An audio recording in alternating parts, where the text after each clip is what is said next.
కూర్చొని చెప్పండి, అది ఉంచే చెప్పండి, వీడియో చేస్తారు కాబట్టి. అమ్మా మీరు ముగ్గురు ఇలా వస్తే బాగుంటుంది మహిళలు, మీరు ముగ్గురు అట్టుండండి వాళ్ళకి. శ్రీ మహాసరస్వతి నమః. నాకు ఊహ అందట్లేదు. ఒకసారి పరిచయం అవటం కాదు, 1000 సార్లు కలిసినా ఎక్కడికి వెళ్ళలేము. పరిచయం అవటం నమస్కారం పెట్టుకుంటాం అలా, కానీ మళ్ళా పునఃదర్శనం కానీ పునఃకలయిక కానీ జీవితంలో 2% కన్నా ఉండవు మనకి. ఒకసారి పనిలో కలిసి మరలా కలవటం అనేది రేర్ ఆఫ్ ది రేరెస్ట్ అంట. 2% కన్నా మనం ఎవరిని కలవలేము. మరి నా అదృష్టం ఏమిటో నా అదృష్టం ఏమిటో తెలియదు. ఫోన్లో మాట్లాడుకుంది ఒక్కసారే నేను ధర్మం వచ్చేసాను ఇక్కడ. జనరల్గా అమెరికా అయిన పేరున్న ఊళ్ళు పట్టణంలో దిగితే 100 మంది పిలిస్తే 3 ఇళ్లకు 2 మందికి వెళ్ళగలుగుతాను. టైం ఉండదు. ఇవాళ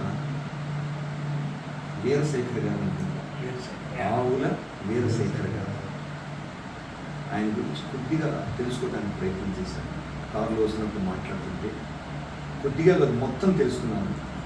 ఆయన జీవిత ధ్యేయం ఏంటంటే, చెట్టు ఎట్లయితే పచ్చగా బాగా మొగ్గలిస్తూ ఆకులిస్తూ పూలిస్తూ ఉండాలనుకుంటుందో అలాంటి చెట్టు కొరికి ఆయన. అందరూ బాగుండాలి, కళాకారులు బాగుండాలి, అందరూ కుటుంబంతో హాయిగా ఉండాలి, కళకళాలతో నవ్వుతూ ఉండాలని. అది మహదావకాశం, గొప్ప ఆశయం, మామూలు ఆశయం కాదు. చెట్టు పచ్చదనం ఉంటుంది, పాపం ఎండంతా మోస్తూనే ఉంటుంది, కానీ పచ్చగా ఉంటుంది, మంచి కాయలు ఇస్తుంది. మామిడి పండు ఎంతో తీయటి కాయలు ఇస్తుంది. ఆ వేరు ఎంత బాధపడుతుంటుంది, నీళ్లు పోసిన మరీ దారుణం, నీళ్లు పోయకపోయినా మనకు కావాల్సిన పండు ఇస్తూనే ఉంటుంది. ఆయన మాట్లాడిన దాన్ని బట్టి చూస్తే జీవితంలో ఎంతో కోల్పోయారు, జీవితంలో ఎంతో నేర్చుకున్నారు, జీవితం ఎంతోమందికి ఎన్నో నేర్పారు, ఆయన ఎన్నో నేర్చుకున్నారు. ఇలా నిలబడి ఇంకా ఆనందంగా అద్భుతంగా ఆయన మనందరితో అద్భుతంగా ఉండగలిగారు. ఎలా ఉండగలిగారు? ఆటుపోట్లు ఎన్నో తట్టుకొని వెళ్ళారు. ఎందుకు ఉండగలిగారంటే చెరగని చిరునవ్వే కారణం, హృదయంలో కుట్రపూరితమైనది లేకపోతే కారణం, నలుగురు క్షేమంగా బాగా గౌరవంగా ఉండాలంటే కారణం. ఇంతకని ఇంకేముంటుంది? 4 రూపాయలు ఉన్నప్పుడు అవసరానికి 1 రూపాయి ఇద్దాం అనుకోవడమే కారణం. ఈ 4 రూపాయలు ఉన్నప్పుడు అవసరానికి వచ్చిన వాడి దగ్గర కాగితం తీసుకొని వడ్డీకి రాసుకొని రేపు పొద్దున వీడి దగ్గర తీసుకుంటే ఈ 10-20 అవుతుంది అనుకోలేదు. ఎవరికైనా కావాలంటే నాకు ముందు సాయం చేయండి, ఏదో గృహ నిర్మాణాలు అన్నింటిలో చేయండి. కాబట్టి ఇంత మహోన్నతమైన ఆశయాలు కలిగిన వ్యక్తిని భగవంతుడు పరిచయం చేసినందుకు చాలా నేను గొప్పగా భావిస్తున్నాను. ఇంత మంచి వ్యక్తిని, ఒక ఉన్నతాశాలు కలిగిన వ్యక్తిని నాకు అమ్మవారు పరిచయం చేయడం గొప్ప అదృష్టంగా భావిస్తున్నాను. ప్రపంచం అంతా దీనికి ఎంతోమంది పరిచయం ఉంటారు. ఇవాళ ఒక గుర్తొచ్చింది నాకు. నోబెల్, మీరు వినే ఉంటారు, నోబెల్ రవీంద్రనాథ్ ఠాగూర్ నోబెల్ వచ్చిందని. నోబెల్ ఇచ్చింది ప్రపంచంలో సంస్థ కానీ ఏమవుతుందండి. ఒక ఆయన తుర్లపాటి ఆయన పేరు కుటుంబరావు. విజయవాడలో ప్రభుత్వం నాకు ఒక ఘన సత్కారం చేసినప్పుడు తుర్లపాటి కుటుంబరావు ఇవాళ గుర్తొచ్చారు. ఆయన ఏమన్నారంటే, 4 రోజులు వీణాపాణి గారి గురించి తెలుసుకున్నాను నేను. సామ్రాట్ అనే బిరుదు నేను అక్కినేశ్వర గారికి ఇచ్చిన ఆయనేట. ఇంతవరకు ఆయన తర్వాత ఎవరికి ఇవ్వాలనిపించలేదు. వీరిని చూసిన, వీరి ఆశయాలు చూసిన తర్వాత వీణాపాణి గారికి నాకు అది ఇవ్వాలుందని సప్తస్వర సామ్రాట్ అని ప్రభుత్వం చేత నాకు ఇచ్చారు. విజయవాడ గవర్నమెంట్ ఆఫ్ ఆంధ్రప్రదేశ్ ఇచ్చింది. నేను తిరిగి సంగీతంతో ఇస్తుండే చెప్తున్నాను. ఆయన వేదిక మీద మాట అన్నారు, వీణాపాణి గారు చేసిన శ్రమ ఇదంతా నేను గమనించాను. ప్రపంచంలో వేరెవరు కూడా ఇలా ప్రయాణం చేయట్లేదు కాబట్టి వీరికి ఎప్పటికైనా నోబెల్ బహుమతికి అర్హులు అన్నారు ఆయన. ఒకసారి నోరలా అలా తెరిచిన నోబెల్ బహుమతి ఎక్కడ, మనం ఎక్కడ? మనమేమో నేల మీదకి కొన్ని వేల కోట్ల కిలోమీటర్ల కింద ఉన్నాం, ఆకాశానికి కొన్ని లక్షల కోట్ల కిలోమీటర్ల పైన నోబెల్ ఉంది. ఆయన ఏదో అన్నాను అనుకున్నా. సెప్టెంబర్ లాస్ట్ 2004 అక్టోబర్, జూన్లో నుంచి నాకు నోబెల్ నుంచి నాకు ఫోన్ వచ్చింది. మీరు అడుగు పెట్టాలి, ఇవాళ గుర్తొచ్చింది, మీరు కూడా నోబెల్ సభలో పాల్గొనాలి, ప్రపంచంలో గొప్పది నోబెల్. అలాంటి గొప్ప నోబెల్లో నోబెల్ బహుమతి గ్రహీతలు అందరూ వస్తారు, మీరు కూడా వచ్చి మీ సలహా సంప్రదించి మాకు ఇవ్వాలండి అని రష్యా నుంచి నోబెల్ వాళ్ళు మాట్లాడి నన్ను ఇంటర్వ్యూ చేశారు. రష్యా నుంచి చేసి మొన్న మెక్సికోలో జరిగింది ఆ మహాసభ, 19వ శాంతి శిఖర సమావేశాలు అని జరిగాయి. దానికి భారతదేశం నుంచి సంగీతాన్ని ప్రపంచానికి ఇచ్చేవాళ్ళు నన్ను పిలిచాను. నేను వెళ్ళొచ్చాను. వెళ్ళినప్పుడు విద్యా సదస్సు జరిగింది. అక్కడ సదస్సు జరుగుతుంది. విద్య, ఆరోగ్యం, యువత, మహిళ, ఇట్లా సభ జరిగినప్పుడు ప్రపంచంలో జరిగిన వాటి గురించి డిస్కస్ చేస్తారు. అక్కడ ఉండేవాళ్ళు మనం ఎలా కూర్చున్నాం, ప్రపంచం నుంచి మేధావులు వచ్చి కూర్చుంటారు అక్కడ. నన్ను కూడా వాళ్ళు పిలిచారు. వెళ్ళినప్పుడు భారతదేశానికి నోబెల్ తీసుకొచ్చిన ఆయన ఉన్నారు ఇక్కడ. సత్యర్థి విద్యార్థి ఆయన పేరు, కైలాష్ విద్యార్థి ఆయన పేరు, కైలాష్ సత్యర్థి వారి పేరు. వచ్చారు అక్కడ పాకిస్తాన్ నుంచి, మనాలా అని వారు వచ్చారు. వాళ్ళందరూ నోబెల్ శాంతి బహుమతి గ్రహీతారు. ఇంకంతకన్నా మాట్లాడడానికి ఇంకేమి లేవు నా దగ్గర. అక్కడ విద్యా సదస్సు జరిగితే ఆ విద్యా సదస్సును ప్రారంభించింది మన భారతీయుడు, నోబెల్ శాంతి బహుమతి గ్రహీత కైలాష్ సత్యర్థి గారు. అయితే ముగింపు సభ నాకు ఇచ్చారు. అవకాశం వస్తుంది. తెలుగులో మాట్లాడకూడదు, ఇంగ్లీష్లోనే మాట్లాడాలి. ఇంగ్లీష్లో మొత్తం మాట్లాడి ఒకరికి విధంగా ఇంగ్లీష్లో మీనింగ్ అంతా చెప్పి తెలుగులో పాట పాడే మొట్టమొదటిసారిగా భారతదేశం నుంచి వెళ్ళి ఒక తెలుగు జాతి నుంచి వచ్చిన వాడిగా చదువు గురించి పాడాలి. నేను ఎప్పుడో రాసుకున్న పాట, చిన్న పాట. తల్లిదండ్రులు బిడ్డల్ని స్కూల్కి వెళ్ళమంటుంటే వాళ్ళు మారాన్ చేస్తారు. మారా చేసి వాడు ఎక్కడికో పారిపోవాలని చూస్తుంటాడు. అది ఎంత గమ్మత్తుగా ఉంటుందని నేను ఒక పాట రాసుకొని పాడితే, ఆ పాట నోబెల్ దగ్గర పాడితే వాళ్ళంతా లేచి నుంచొని క్లాస్ ప్రపంచంలో కూర్చునే ఉంది. ఇది ఎందుకు చెప్పానంటే, మనలో ఉన్నత ఆశయాలు కనుకుంటే, మనలో ఉన్నత ప్రమాణాలలో ప్రపంచానికి ఏది అవ్వాలి కనుక ఇవ్వాలంటే సూర్యుడు కూడా అడ్డుకోలేడు.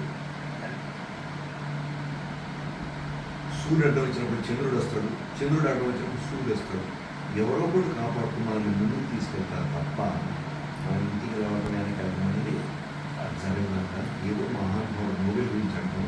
ఆ నోబెల్ తలుపు కూడా మనం వెళ్ళలేము. అలాంటి నేను నోబెల్ పెట్టాను, నన్ను వాళ్ళు గౌరవిస్తాను. ఇక్కడ తెలుగులో పాడతాను. ఇవన్నీ అయితే ఎందుకు ఈ మాట చెప్పాను, నోబెల్ అంటే అర్థం ఏంటంటే ఉన్నతమైన అని అర్థం. ఆ నోబెల్ సభకు వెళ్ళినప్పుడు ఎంత ఆనందపడ్డానో, ఇవాళ ఆవుల శేఖర్ గారి ఆఫీస్కి వచ్చినప్పుడు ఆ లోపలికి వచ్చినప్పుడు అంత ఆనందం లేదు. ఈ బిల్డింగ్లు ఇవి కొత్త కాదు, విమానాలు కొత్త కాదు. ఆయన మనసు మంచిది. నలుగురిని గౌరవించాలి, నలుగురిని తీసుకోవాలి, నలుగురిని బాగా చూడాలనేటువంటి ఆశయం గౌరవం ఉంది. కాబట్టి ఇవాళ నేను రాగలిగాను. నేను ఇంతకన్నా చెప్పలేనేమి. అయితే మీరందరూ ఆనందపడే విధంగా నేను ప్రపంచంలో ఎక్కడికి వెళ్ళినా కూడా మాతృవందనమని నేను ఒక పాఠం చదువుతాను. దాని పేరేంటండి? మాతృవందనం. మాతృవందనం అని తెలుసు, అమ్మకు దండం పెట్టడం. కానీ నేను చాలా ఎడబట్టి ఏ దేశం వెళ్ళినా నన్ను మాతృవందనం కన్నా మాతృగీతం చదవమండి. ఇవాళ మీ దగ్గర నాకు అది చదవాలి అని అనిపించింది, అది చదువుతాను. అంతకన్నా నేను ఇచ్చేది ఇంకెందుకన్నా ఏం లేదు. తర్వాత మర్చిపోతానేమో. కానీ మీ ద్వారా ఎంతోమంది పైకి వస్తారు, ఎంతోమంది ఉన్నత స్థానాలకు వెళ్తారు. మీకు హాయి తప్ప స్థాయి లేదు మీ హృదయానికి. వాజ్పేయి గారు ఏం కోరుకున్నారు? ఆ లుంగి కట్టుకోవడం, ఆ లాల్చి వేసుకోవడం. ఏం కోరుకున్నాడు ఆయన? పివి నరసింహారావు గారు ప్రతిపక్షంలో వాజ్పేయి గారు ఉన్నప్పుడు యుఎన్ఓకి ఇక్కడ అమెరికాకి ఆయన పంపించాడు. అసలు జరుగుతుందా ఇది? ఒక ప్రతిపక్ష నేతని, ఒక ప్రధానమంత్రి గారు ప్రతిపక్ష నేతని భారతదేశంలో వెళ్ళి మాట్లాడమని ఆయన పంపించారు. అది ఆయనలో ఉన్న స్థాయి. హాయిగా ఉండే వ్యక్తి మీరు. 10 మంది ఆనందంగా నవ్వుకుంటారు. నా సహాయ సహకారాలు ఎప్పుడు మీకు ఏది కావాలన్నా నా హృదయం వాక్యం మీకోసం తెచ్చే ఉంటాయి. నా దగ్గర ₹1 నోట్ లేదు, కానీ హృదయం ఉంది. ప్రపంచం అంతా గౌరవించుకుని తిరుగుతున్నాను. కళాకారులకు కానీ, సాహిత్యవేత్తలకు కానీ. అన్నట్టు నేను సినిమా మనిషిని, సినిమాలకు సంగీత దర్శకుడిగా పనిచేశాను. మిజోరం సినిమా మీరు వింటే మీకు తెలుస్తుంది. బాలసుబ్రహ్మణ్యం గారు, లక్ష్మి గారు నచ్చింది మిజోరం అనే సినిమా చాలా పేరు ప్రపంచంలో. ఆ సినిమాకి సంగీతం నేను చేశాను. కె విశ్వనాథ్ గారి సినిమాకి సంగీతం చేశాను. దేవస్థానం సంగీతం సాహిత్యం చేశాను. మన ఊర్లో పుట్టినటువంటి శివనాగేశ్వరరావు గారు, ఉప్పరపాడు, ఆయన శివనాగేశ్వరరావు డైరెక్టర్. ఉప్పరపాడు శివనాగేశ్వరరావు గారు మనవాడు నాకు పట్టుకోండి చూద్దాము అనే సినిమాకి సంగీత దర్శకుడిగా నన్ను చేశారు. వారిని తలుచుకుంటున్నాను. మన ఊళ్ళో ఆయన 100 రోజుల సినిమాది పాటలు ఎంతో హిట్ అయింది. అది నా సినిమా, నేను సంగీతం చేశాను. ఇవన్నీ నాకు ఎందుకు మీరు నా తలంపు చిన్నప్పుడు ఇక్కడ చదవటం, హిందూ కాలేజీలో చదువుకున్నాను. నాటకాలకు హార్మోనియం వాయించాను. సాయంత్రం వేసరికల్లా బాలానంద కేంద్రం ఉన్నారు, అక్కడ బ్రాడ్పేట 2వ లైన్, అక్కడ హార్మోనియం తీసి నాటకాలకు హార్మోనియం వాయించేవాడిని. ఇది కాకుండా నేను లాయర్ని, గుంటూరులో లాయర్గా కొన్నాళ్ళు ప్రాక్టీస్ చేశాను. ఆ చేస్తున్నప్పుడు సంగీతం, ఈ రెండింటికి పొసక్క ఒకరోజు లా అనే దానికి తాళం వేసేసి పూర్తిగా హార్మోని పెట్టి తీసుకొని మద్రాసు వెళ్ళిపోయినాను. అక్కడి నుంచి జీవితం అంతా సంగీతంలోనే ఉన్నాను. ఇప్పుడు చేస్తున్న పని ఏంటంటే సంగీతం మొత్తాన్ని ఒక 20 ఏళ్ళు రీసెర్చ్ చేసి ఒక చిన్న పాటలు చేశాను. ఆ పాట నేర్చుకున్న వాళ్ళకి ప్రపంచ సంగీతం వస్తుంది మొత్తం. అది ప్రపంచానికి ఉచితంగా ఇస్తున్నాను. ప్రపంచం అంతా రూపాయి తీసుకోకుండా 1,00,000 మందికి ఉచితంగా నా జీవిత కాలంలో ఇవ్వాలనేది నా ఆశయం. అలానే ఉచితంగా విశ్వవిద్యాలయం ప్రపంచంలో పెట్టాలనేది నా ఆశయం. ఇప్పుడే వారితో పంచుకున్నాను. ఉచితంగా, ముఖ్యంగా పేదవాళ్ళు, మా బిడ్డలకు చదువు చెప్పాలనుకునే వాళ్ళు గేటు దగ్గర వదిలి వెళ్తే చాలు, వాళ్ళ ఆధార్ కార్డుతో కూడా నాకు పర్లేదు. తల్లిదండ్రులకు నెలలా నేను డబ్బు పంపిస్తాను. అంత గొప్ప బిడ్డలు కన్నాను పేదవాళ్ళకి. నా బిడ్డ చదువుకోవాలని ఆశయించాలి అని ఆనందపడే విధంగా తల్లిదండ్రులకి నా సంస్థ నుంచే నెలకి 2,000 3,000 వెళ్ళాలి. ఎందుకంటే ఒక మంచి బంగారు ఉన్నతమైన ఆశయాలు కలిగిన కోరుకుంటాను. సో పేదరికం అనేది ఇంగ్లీష్లో ఒక సామెత ఉంది, నో బార్స్ ఫర్ నాలెడ్జ్ అంటారు. No bars for knowledge. చదువుకి అడ్డుండకూడదు. అందుకని నా ఆలోచన ఏంటంటే పిల్లలు మేధావులుగా ఎదగటానికి వాళ్ళకి ధనం ఉండకపోయినా పర్వాలేదు, ధనం అక్కర్లా, హృదయం అనే ఇంధనం ఉంటే చాలు అనే ఆశయంతో రేపు తరానికి కులమతాలకు అతీతంగా ముఖ్యంగా పేదవాళ్ళకి, కటికి పేదవాడు ఎవడైతే చెట్టు కింద ఉంటాడో వాడికి ముందు సీటు, ఎవడైతే గుడిసెలో ఉంటాడో వాడికే ముందు సీటు, ఎవరి దగ్గర అయితే పిల్లలు చదివించడానికి డబ్బు లేదు వాడికే ముందు సీటు అని వాళ్ళని చేర్చుకొని ఆ తల్లిదండ్రులు చూసుకోవడం తప్ప మామిడి పండు కానీ అరటి పండు కూడా అక్కర్లా. అంత గౌరవంగా చదివిస్తూ ప్రపంచంలో ఏ దేశం వెళ్ళాలన్నా నేనే పంపించాలి, ఎక్కడికి వెళ్ళాలన్నా నేనే డబ్బులు పెట్టాలి, నేనే అన్ని అయి చేస్తూ తల్లిదండ్రులకి వాళ్ళకి నెల నెల పెన్షన్ పంపించాలి. ఉన్నతమైన కొడుకును కన్నందుకు, ఉన్నతమైన కూతుర్ని కన్నందుకు ఈ ఉన్నత ఆశయంతో నేను ముందుకెళ్తూ మీకు మాతృ వందనం ఏంటో నేను చదువుతాను. ఓకేనా? మాతృవందనం అంటే ఏంటంటే నేను రాసింది, కన్న తల్లి మీరే కన్న తల్లి, నేల తల్లి ఈ భూమాత, భాష తల్లి మనం మాట్లాడే తెలుగు భాష. ఈ ముగ్గురు తల్లుల్ని మించిన తల్లులు ప్రపంచంలో ఎక్కడ ఉండరు. మీరు రచయిత కాబట్టి చేసి ఈ ముగ్గురు తల్లులు రుణం తీర్చుకోగలవా? మీ బిడ్డ మీరు రుణం తీర్చగలరా? మీ బిడ్డ మీరు రుణం తీర్చగలరా? మీ బిడ్డ మీరు రుణం తీర్చగలరా? వాడు 1000 జన్మలు తపస్సు చేసిన తల్లి రుణాన్ని, ఆ పేరు బంధాన్ని, ఆ రక్తాన్ని, ఆ రక్త ముద్దలో నుంచి బయటకు వచ్చి జన్మనిచ్చిన తల్లిని ఎవరన్నా ముద్ద, రక్త ముద్ద మొత్తం బోర్లు విలపిస్తుంది తల్లి కనంగానే పరమానందపడుతుంది. ఉగాది పచ్చడి తిన్నంత ఆనందపడుతుంది. ఆ నొప్పులు ఎక్కడ పోతాయో తెలియదు. వెంటనే ఒక మాట అడుగుతుంది తల్లి బిడ్డకి జన్మనివ్వగానే, నా బిడ్డను నాకు చూపించండి అని అడుగుతుంది. తల్లిదండ్రులు చూపించమని అడగదు, మొగుడిని అడగదు, పిల్లలు అడగదు. ఒక్కసారి నాకు నా బిడ్డను చూపిస్తానని తల్లి అడుగుతుంది. అడిగినప్పుడు ఆ హాస్పిటల్ వెంటనే తల్లిని తీసుకొచ్చి ఆ బిడ్డ తల్లికి చూపిస్తే ఎగిరి గంతేసి ముద్దు పెట్టుకొని నొప్పులు ఎక్కడ పోయినాయో, బాధలు ఎక్కడ పోయినాయో, ఆ కారుతున్న రక్తం ఏమైపోతుందో, హృదయ శ్వాస ఏమవుతుందో పరమానంద పడిపోయి హరికంఠం బిగిస్తుంది. ఇట్లా పై నుంచి ఇక్కడ గుడ్డ బిగించి చెప్పులు వేసుకున్నాను ఒక మొదలు. అది కాబట్టి ఎన్ని జన్మలు ఇచ్చినా కూడా తల్లి రుణం ఏ మనిషి కూడా తీర్చుకోలేడు, లేడు. అది నేను పాట రూపంలో కన్న తల్లి మీద, మన భాష మీద. భాష అంటే కమ్యూనికేషన్. నేను ఇప్పుడు మాట్లాడలేను, మీకేం చెప్పగలను అంటే అర్థమవుతుంది కాదుగా. కాబట్టి భాష నాలో ఉన్న భావాన్ని మీకు అంతమైనా చేయగలదు. నేల, ఆ తల్లి మన భూదేవి, ఆ భూదేవి ఉండబట్టే కదా ఈ 3 కలిపి ఒక రూపం ఎత్తారట. ఈ 3 తల్లు ఒకటై నన్ను అడుగుతున్నా, ఎరా వీణాపాడి నా రుణం తీర్చుకోగలవు అని అడిగారట. ఏమండి కృష్ణ గారు, శేఖర్ గారు మీరు తీర్చుకోగలరా అని అడుగుతారు. ఏం చెప్తున్నాయినా తల్లి ముగ్గురిని విడిగానే తీర్చుకోలేనమ్మ, ముగ్గురు ఒకటే ప్రపంచంలో ఎవరి వల్ల కాదమ్మా అని నేను ఆవేదనలో రాసిన సాహిత్యం. ఏనండి ఇదే నేను వారికి ఇచ్చే గిఫ్ట్. నేనేం ఇవ్వలేనండి, నా దగ్గర రూపాయి ఉండదు మీకు ఈ గిఫ్ట్ పెట్టడానికి. ఏం తేలేదు, నేను ఈ మాటలే మీకు ఇవ్వగలను. మీరు అరువులు శ్రద్ధగా వినండి. సెల్ ఏది మోకూడదు, ఉంటే సైలెంట్ మోడ్లో పెట్టండి. ఎవరి సెల్ అయినా సైలెంట్ మోడ్లో పెట్టుకోండి. ఇది అయిన తర్వాత సెల్ మోడ్, ఓకేనా? సైలెంట్ మోడ్లో పెట్టుకోండి. ఈ 2 నిమిషాలు, 4 నిమిషాలు, 3 నిమిషాలు ఉంటుంది. శ్రద్ధగా మీరు వినండి. ఇంకా ఏమి మనసులో ఏమి పెట్టుకోవద్దు. తల్లి గురించి తెలుస్తున్నప్పుడు ఇంకా మనసులో ఏమి ఉండాలండి? వింటారా మరి? చదవనా?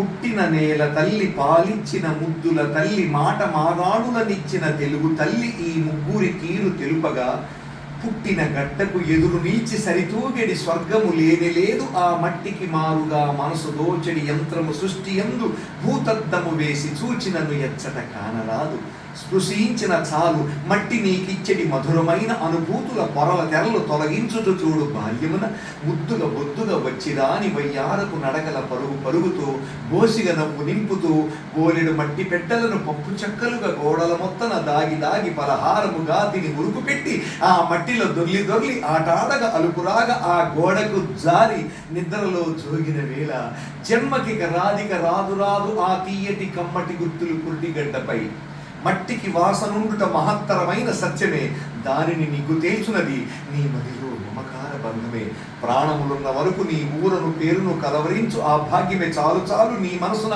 నిండుగా బదిలపరచుటయే 10,000 కోటి నీ జన్మలు కోరడి పుణ్య భూమిలో పుట్టిన ధన్య జీవివై, మేలుకు మేలు చేసేది సమున్నత భావశీలివై, కీడుకు కూడా మేలు వరణించడి ధార్మిక బుద్ధిశాలివై, ఊరిని ఊరకనే తలవక ఉపకారము చేయ ధ్యాసలో గర్వము వద్దు, నీకు ఆ మట్టిని ముద్దిడు భాగ్యమే చాలు, జన్మలే చాలు తీరని రుణముల తీపి గుర్తులో, వింతల వింతగాక పలు జన్మలు సాధ్యం యొక్క జన్మలు, బిడ్డకు జన్మనిచ్చు ప్రతి కానుకు తల్లికి పునర్జన్మయే, అర్థము కాని ఈ క్రియకు ఆది అంతము అమ్మ ఒక్కతే, సృష్టికి మూలమైన ఆ దేవుని చేతిలో బొమ్మ అమ్మ, ప్రతి సృష్టిని చేయగలటి సాధనా శక్తికి మారు రూపు, నీ తల్లికి సాటి లేరెక్కడ వేరెవరైనా చూపగా, పాలుగా రక్త బిందువుల మార్చడి మంత్రము అమ్మ సొంతమే, కాదనుకున్న లేదనక బిడ్డకు ధన్యమునిచ్చి ధన్యతను పొందిడి మాతృమూర్తి, నీ జన్మకు కారణ కర్ణరూపమై ధ్యానము చేయి ఎల్లప్పుడు, ధ్యాసయు శ్వాసయు బిడ్డ కోసమే, ఓర్పుకు మారు పేరు, ఓదార్పే ఇంటి పేరు, ఔదార్యము అసలు పేరు,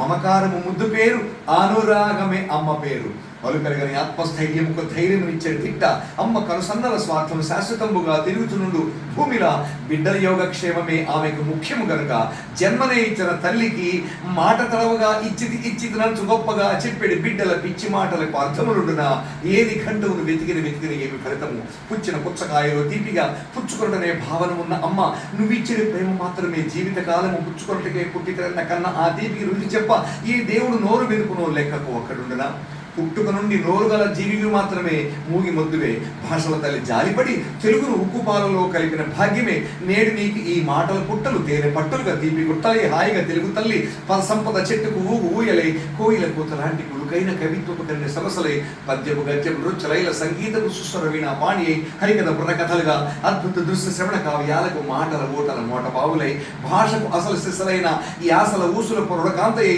చెక్కిలి గింతల జానపదాలకు కిన్నెరసానుల పల్లె కాంతులై, అవనిలోని అలరారని భాషల తెలుగు మిన్నయ్యి, భూమికి హక్కులైన నల్లిక్కులు పెట్టిన ఖ్యాతిని అందించిన తెలుగు తల్లి నీకీనదెక్కడ దాచుకున్నది, తీయని తెలుగు జాతికి సేవల గొప్పలు వద్దు నీ బ్రతుకుకు వెలుగునిచ్చు పద సంపదకే ప్రతిరోజు మొక్కుతూ, ముగ్గురు తల్లుల రుణమ తీర్పని జన్మలు వేయి చాలున, పట్టును చేత పట్టుకుని ఆకలి ముద్దల పారసాలకై రివ్వుమంటూ శరవేగముతో పయనించు బాటసారెక్కడ, రెక్కల ముక్కలు చేసుకొని నువ్వు పట్టిన చెమట బిందువులలో తన తల్లులుగా ప్రతిబింబ రూపమును చూచుచు హక్కును చేర్చుకొని ఆనందము నందు చురుండు గుండె గాయాలకు ప్రేమను వెన్నరాసి తడియాలని కన్నుల తీపి జ్ఞాపకాలంటే నెమరు వేసుకొని నిత్యం నూతన శక్తి పొందుతూ బంగారు భవితకు నాంది పలుకుతూ, అనితర సాధ్యమైన విజ్ఞాన ఓడల మర్రి చెట్టువై, నీతినేమ సూత్రాలకు ఉత్తమమాల రూపమై ముందుకు సాగు సాహసికి, సర్వము సాధ్యము శ్రీకర శుభములు అన్ని వేళలా.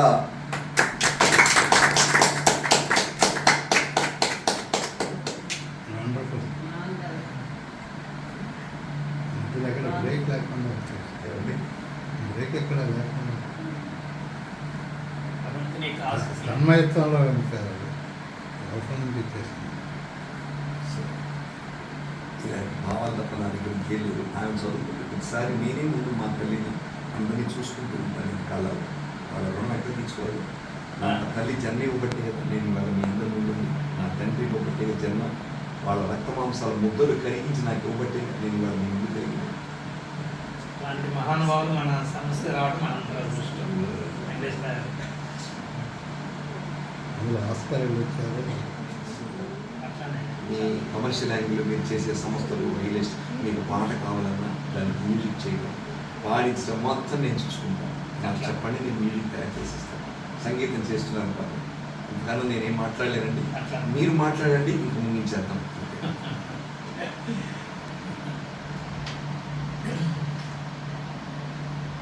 వీణాపాణి గారు ఆ పేరులోనే మరి సంగీతం మరి తల్లిదండ్రులని మరి అలాంటి తల్లిదండ్రుల యొక్క అడుగు పెట్టినందుకు ఆయన చాలా ధన్యుడు. ఈ సమాజానికి ఆయన కూడా మంచి చేయాలని చెప్పి ఆశయంతో ఉన్నవారు. జనరల్గా ఎవరైనా సరే నాకేం వస్తుంది, నాకేం కావాలని కోరుకుంటారు. భగవంతుడు నేనేం ఇవ్వాలని చెప్పి ఆలోచించేటువంటి వాళ్ళని కలపడం మన అదృష్టం. ఎందుకంటే త్యాగం అనేది గొప్ప విషయం, అది అందరి వల్ల కాదు. కనుక ఆ త్యాగం ఉన్న చోట నిస్వార్థం ఉంటుంది. సో నిస్వార్థం ఉన్నప్పుడే త్యాగం చేయగలుగుతాం. అలాంటి త్యాగం చేసేటువంటి మనసు ఈ ప్రపంచానికి ఏదో నేను చెయ్యాలి, నా తల్లిదండ్రులు ఈ జన్మనిచ్చినందుకు అనే ఒక మంచి భావనతో ఆలోచనతో ఉన్న వారికి ప్రత్యేకమైన ధన్యవాదాలు తెలుపుతున్నాం. ఊహించిన విషయం ఈరోజు నిన్న వారు నాకు మధ్యాహ్నం ఫోన్ చేశారు. నేను కూడా నిన్న సాయంత్రం వారు ఊరు వెళ్ళవలసిన ఆ ప్రోగ్రామ్స్ కూడా క్యాన్సిల్ అయ్యి మన అదృష్టం కొద్ది. మరి రేపు శ్రీరామనవమి, మరి ఆ పండగ సందర్భంగా ఇది మర్చిపోలేని రోజు. శ్రీరామనవమి పండగ సందర్భంగా వారే ముందుగా వచ్చి మన శ్రీ చైతన్య ప్రొడక్షన్స్ యొక్క సంస్థలో కాలు పెట్టడం, మన చిన్న సత్కారాన్ని అందుకోవటం, అలానే వారు ఈ సమస్యని ఏదైనా నేను చేయగలిగేది చేతని చేస్తానని చెప్పి మనకు అభయం ఇవ్వడం, దాన్ని మరి అలాంటి మహానుభావుల్ని మనం స్మరించుకుంటూ వారి సహకారాన్ని తీసుకుంటూ మనందరం కూడా భవిష్యత్తులో ఈ సమస్య ద్వారా ఎంతోమంది కళాకారులని, సాంకేతిక నిపుణులను కూడా మనం ఈ సమస్య ద్వారా ఈ సంస్థ యొక్క ఏ ఆశతో అయితే నేను పెట్టానో దాన్ని సఫలీకృతం అయ్యే దాంట్లో వారి యొక్క సహకారం కూడా కళారంగానికి అందిస్తానన్నారు. కాబట్టి వారి మరొకసారి నా ప్రత్యేకమైన ధన్యవాదాలు తెలుపుతున్నాను. కనుక వారు వచ్చి మనకి ఈ అవకాశం ఇచ్చినందుకు చాలా చాలా సంతోషం. ఆ మేరబాబా గారు, నేను నమ్మినటువంటి మేరబాబా గారి దయతో ఆయన్ని ధన్యవాదాలు తెలుపుతున్నాను. ఒక విషయం మర్చిపోయానండి, ఇక్కడికి రావడానికి కారణం మొన్న ఉగాది రోజున మన రాష్ట్ర ప్రభుత్వం నేను చేస్తున్న చిన్న చిన్న పనులను గుర్తించి కళారత్న అవార్డు ఇచ్చారు నాకు. చంద్రబాబు నాయుడు గారి చేతి మీదుగా ఉగాది రోజున అందుకోవడం జరిగింది. ప్రభుత్వానికి సహకరించి అందరికీ ఒక కళాత్మ హృదయంగా నేను అందరికీ కృతజ్ఞతాపూర్వక నమస్కారాలు తెలియజేస్తున్నాను. కళాకారుడు ఏమీ కోరుకోడు, జీవు నిండక్కల కళాకారుడికి హృదయం నిండితే చాలు. వాడు బతికే హృదయంతో కానీ జీవుతో బతుకు. ఏం కావాలి? ఆకలినప్పుడు అంత అన్నం, వెళ్ళాలన్నప్పుడు ఛార్జీలు, విమానం ఎక్కాలన్నప్పుడు టికెట్, కావాల్సినప్పుడు ఒంటి మీద పట్టం, ఇంకేం కావాలి? కళాకారుడు పోవాల్సింది ఇంతే, ఇంతకన్నా ఎక్కువ కోరుకోకపోతే కళాకారుడు. ఈరోజు మనకు జరుగుతుందా లేదా అనుకొని మనకి చేతయం పని చేసుకుంటూ వెళ్ళాలి. కానీ ఇవాళ ఇక్కడికి వచ్చాను, ఇవాళ 10,000 ఇక్కడ వస్తుందా, రేపు అక్కడికి వెళ్తాను, ఇక్కడికి వెళ్ళకుండా ఇంకో చోటకేస్తే 20,000 వస్తుందా లెక్కిస్తే కళాకారుడు కాదు. కళను ఆసరాగా చేసుకుని డబ్బు సంపాదించేవాడు అవుతాడు. అది ఉండకూడదు. కళాకారుడు చిత్తశుద్ధితో మనం చేస్తుంటే ధర్మం ఎప్పుడు మన సీఎం గారి దగ్గర చేసే అవకాశం వస్తుంది. ధర్మం ఒకసారి ఎప్పుడు ఆయన మోడీ గారు వచ్చినప్పుడు చేసే అది కోరుకోవాలి కళాకారుడు. డబ్బు బ్రతకడం వరకే తప్ప బ్రతుకు ఇంకా ఉండకూడదు. డబ్బును మనం బతికించడం మొదలుపెట్టినట్టు అవుతుంది. డబ్బు మనం బతకడానికి మన అవసరాలు తీర్చడం వరకు ఉండాలి. కానీ అది పెరిగిన తర్వాత దాని అవసరాలు మన ద్వారా తీర్చుకుంటుంది. అది నియంత అవుతుంది మనకి. అది శాసిస్తుంది రోజు రోజు. ఏం చేస్తున్నావు, ఈ కోటి ఎక్కడ పెడుతున్నావు, ఈ 10 కోట్లు ఇంటి కింద పెట్టావు, ఐటీ వస్తున్నది, ఏం చేస్తావు, గడగడలాడిస్తుంది మనల్ని. ప్రతిరోజు నిద్రపోనేది. హాయిగా పడుకున్నవాడికి అన్నం తినేసి కడుపు నీళ్ళేసి అంత అన్నం తిని, అంత జున్ను తిని, అంత ప్రశాంతంగా గాలిలో పెడితే తిని పడుకుంటే ఎవరు అడుగుతాడు మనల్ని? కాబట్టి నేను ఈ మాట ఎందుకుంటానండి, కళాకారులు ధైర్యంగా ఉండాలి. మనకి డబ్బు వద్దు, ఆ ఛార్జీలుగా చాలు, ఆ విమానం ఎక్కడానికి చాలు, ఆ ఇంకో నాటకంలో పాడటానికి చాలు, రికార్డింగ్ చాలు. మనం చాలు చాలు అని ఎప్పుడైతే అనుకుంటామో దాన్ని మించిన గౌరవం, తృప్తి మనకు ఉండదండి. ఇంకా అదే గొప్పదండి. అది ప్రతి కళాకారుడు. నేను కూడా అంతే, ఎప్పుడూ రూపాయి ఉండేది కాదు. ఇప్పుడు నోబెల్ దాకా ఎలా వెళ్ళగలిగాను, రేపు మళ్ళీ అమెరికాలో పెద్ద కార్యం ఎట్లా వెళ్ళగలుగుతున్నాను. ఒకసారి మీకు విచిత్రంగా చెప్తా. అమెరికా వెళ్ళేటప్పుడు రూపాయి లేకుండా విమానం ఎక్కుతున్నా. నా పిల్లం అడిగింది, ఏమన్నా నీ పిచ్చా ఏమన్నా, అమెరికా వెళ్ళేటప్పుడు డాలర్లు డబ్బులు తీసుకెళ్తారు కదా, అసలు మీకు అమెరికా వెళుతూ పైసా కూడా లేకుండా ఎలా వెళ్తున్నారని అన్నది. నేనే ఒక నిజం చెప్పనా, అమెరికా టికెట్ నేను కొనుక్కోలేదు, వాళ్ళు ఉన్నారు. నేను వెళుతుంటే ప్రోగ్రామ్ చేయడానికి విమానంలో ఒక చాట దిగుతాను, వాడు మళ్ళీ భోజనం పెడుతున్నారు, విమానంలో కావలసినవన్నీ ఇస్తున్నారు, పళ్ళు ఇస్తున్నారు, టిఫిన్లు ఇస్తున్నారు, భోజనం పెడుతున్నారు. అక్కడ విమానం దిగంగానే వాళ్ళు దండలు వేసి కారులో తీసుకెళ్తున్నారు. ఇంకా నాకు డబ్బు ఎందుకే అడిగాను అన్నాడు. అంటే ఎందుకు చెప్పానంటే తృప్తి మనకుంటే, మరి నేను ఎన్నిసార్లు వెళ్ళాను, ఏమి జేబుతో పని లేదు, మనసుతోటి అందరూ గౌరవిస్తున్నారు. మన విద్యను ప్రపంచం గౌరవిస్తుంది. విద్యను మించిన ధనం ప్రపంచంలో కళాకారుడికి కావాల్సింది విద్య. దాంట్లో పరిణతి, దానిలో ఇంకా ముందుకెళ్ళాలి, దాంట్లో ఇంకా సాధించాలి. సోమరితనం పనికిరాదు. చక్కగా పని చేసుకుంటూ యాక్టివ్గా ఎలా ఉండాలో చెప్పాలా, ఈయనలాగా ఉంటే చాలు. యాక్టివ్గా ఉండటానికి శేఖర్ గారు లాగా అంతకన్నా మీ గొప్ప ఆయన వయసు ఎంత, ఆయన ఉండే తీరేమిటి, ఆయన ఎలా ఉన్నాడు, ఆయన మీసాలు పెట్టి గంభీరంగా లేడు, ఆ మీసాలు మనల్ని స్వాగతిస్తున్నాయి రండి అని సౌమ్యంగా నేను ఉన్నానని చెప్పడం కాదు. అలాంటి వ్యక్తులు అండదండలు తీసుకుంటూ కళాకారులుగా ముందుకు వెళ్ళి మన కళను మనం పోషించుకోవాలి, మనకున్న విద్యను మనం పోషించుకోవాలి. అలా చేస్తూ ఉంటే మన యోగ్యత ఉంటే ఏదో ఒక రోజు భగవంతుడు మనకు అన్ని అనుగ్రహిస్తాం. మరి నాకు సెలవిస్తే బయలుదేరుతాను.